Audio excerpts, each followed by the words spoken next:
Yep, every Monday morning we will talk Cardinals football with the new color analyst on the Cardinals radio network and former Cardinals center, AQ Shipley. And our maiden voyage of that new feature is today as AQ joins us via video. AQ, one in the books. How'd it go for you, man? Let's go. Yeah, it was awesome. I had a great time. Felt smooth, felt comfortable. Saw the game pretty clearly. Dave Pasch is a true pro, absolute legend. It was great to be in the booth finally since they stuck me with, a couple other guys in the preseason. So we got no camaraderie till the first week, but yesterday was good. Felt smooth. Felt like we've been doing it forever. A true pro.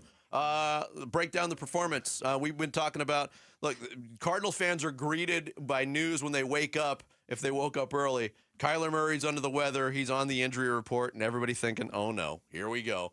Thought he played a decent game. I thought he was under control. I thought he made some plays with his legs. How would you assess Kyler Murray's Week 1 play, AQ? Listen, no turnovers. That's Yep. half the battle. That's going to be the biggest thing with him, right? Like if he can take care of the football, this team's got 11 or more wins written all over it, right? But I think the biggest thing over the years is, you have a couple of those games where, 2 turnovers get away from you and then it ends up kind of derailing the season. But, if he can take care of the football, he's so talented and this team is very talented. I really like what they did on defense in the offseason. I really like the group that they have coming back on offense. One more year in the system for Marvin Harrison Jr. The backs are really good. So the offensive line's really good. If they can stay healthy and the camaraderie and, the more they play together with the new guards, I mean, they're just going to get better and better as the season goes along. So for me, I thought Week 1 was pretty good, and normally Week 1's pretty sloppy, especially, listen, like they had everything going against them, right? They go across 2 time zones. They play a noon kickoff in New Orleans, right? Their quarterback wakes up. He's a little under the weather. There's so much stuff going against them, and if you can just walk away 1-0 after Week 1, that is huge. That people don't realize the difference between walking in the building on Monday after Week 1, 1-0 versus 0-1. Because 0-1, the entire building is tight now the entire week, right? There's so much pressure on you to not be 0-2. Because if you go 0-2, all the odds are against you. Yes. Cardinals defense, AQ, they were able to get to Spencer Rattler only one time, only 1 sack. Kyler Murray was sacked 5 times. It appears the optics were that the Saints won the battles of the lines of scrimmage on both sides of the football. Did you see it that way? And if you did, why was that? And how much of a concern is that? Yeah, the one concern I had, there was not much pressure coming from the interior of the defensive line. I thought Sweat got some pressure a couple times, and if there was more press up the middle, I thought maybe something could have happened there. The Cam Jordan sack early, I think that's just a veteran defensive end. I played with Dwight Freeney for a bunch of years, and Dwight used to say, "Listen, I never played the run when the play was away from me. I used to just go upfield and hope that it was a play action boot and try and steal 1 sack a game. If I steal 1 sack a game, that's 16 for the year. I go to the Pro Bowl every year, right? So that's just a Cam Jordan, veteran move, not playing the runaway on the play action, getting a sack. There was another one where I think both tackles let one in late, but I think that was a coverage sack. There's maybe another one that I thought was maybe off of pressure. Maybe somebody got edged inside. So, I wouldn't necessarily say that, their D-line was so much better than our D-line. I think Kellen Moore had a really good plan, to be honest with you. I thought he did a really nice job with a young quarterback, with Spencer Rattler, going tempo early and tempo often. Seemed to be a little bit of confusion, especially on the road, crowd noise, right? Like all kind of new environment.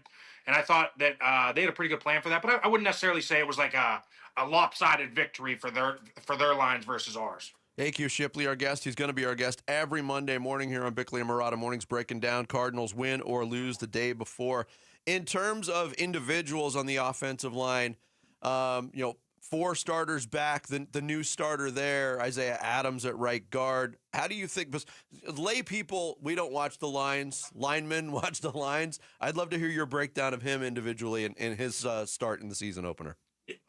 Listen, when I walked out yesterday, I still have to watch the film. I haven't watched it yet. I'm going to dive into all these games today. But I think just from my perspective of the game, I think the one thing that I said to Dave Pasch as we were walking to the buses after was I didn't notice him, right? And I think when you don't notice a lineman, I think they did a pretty good job, right? I don't think he had any sacks. I don't think he had any penalties, right? Like, I think for the most part, I think he did a solid job. I'm going to have to go back and take a peek at it. But again, I think there's more to be desired in the run game, even the long run by Benson. Yes. As I'm watching that from up top, like that could have very easily been a 4-yard loss. Absolutely. Right? Like there was pressure up on the whole right side of the line. He just did a nice job keeping that thing bouncing, and then ends up getting a runway down the sideline. So that was a little different than what I've been used to seeing of this Cardinals offense line and Cardinals run game, especially over the last couple of years. But I think they were doing some cool things on offense. They were doing some different things. I think that's what you do in the first week. But for me, I thought he did a pretty solid job. Again, I'm gonna have to go back and watch the film. Didn't love the penalty by Brown down in the end zone goal line area. You know, I thought he could have saw that a little quicker. I saw it coming from a mile away. You saw DeMario Davis. They actually ran the same blitz the next time, and James Conner picked it up pretty well. So, other than that, I thought the interior of the line. I mean, Froholt even had a penalty. So, I'd like to see more from that interior of the offensive line. I thought the tackles played pretty well, though. You know, AQ, I think we can all agree the Cardinals left some plays and some points on the field, and that prevented them from maybe stepping on the throat of the Saints and putting this game away a little bit earlier than they did. Jonathan Gannon now this week pulls his team in, and he can kind of make these corrections, but he does so under the umbrella of a win. Obviously, that's the most important thing. What would in your eyes, what's job one for Jonathan Gannon and that coaching staff this week in terms of making improvements from week 1 to week 2? The good thing about it, listen, I think you know, I played for Bruce Arians a bunch of years, and Bruce Arians used to always say the good teams make the biggest improvement all year between week 1 and week 2. So I thoroughly believe that's true, because especially even now, more so than any other time, because you don't play as much in the preseason. So your first action of getting your feet wet is really week 1. Okay, cool. They played 9 plays in week 1.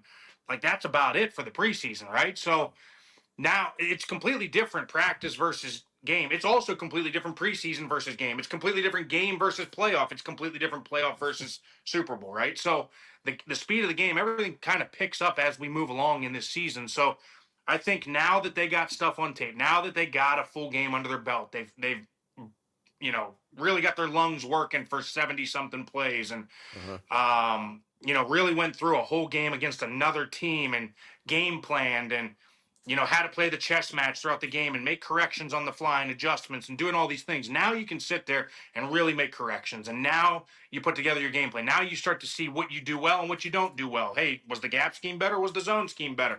Whatever it may be, right? And so now you can make these real corrections and move forward. But I think the biggest thing now is 1-0 gives you a ton of confidence versus 0-1.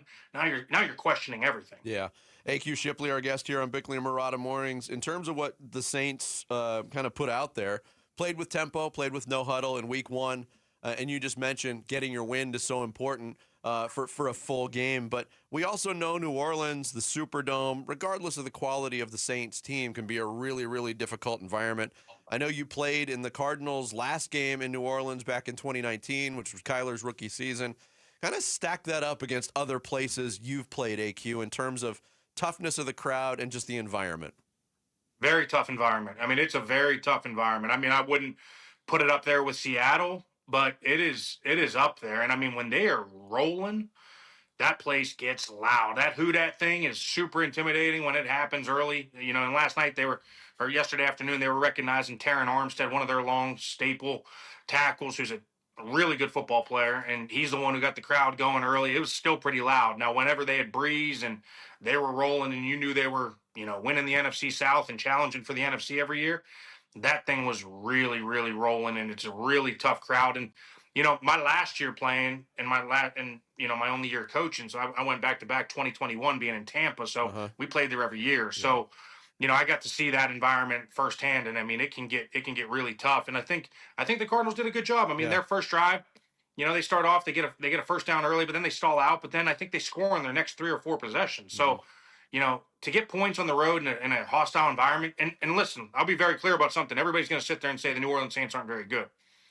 I think if you talk to New Orleans and everybody in that building, they like 21 of their 22 starters up against anybody else in the National Football League, whether or not the quarterback remains to be seen.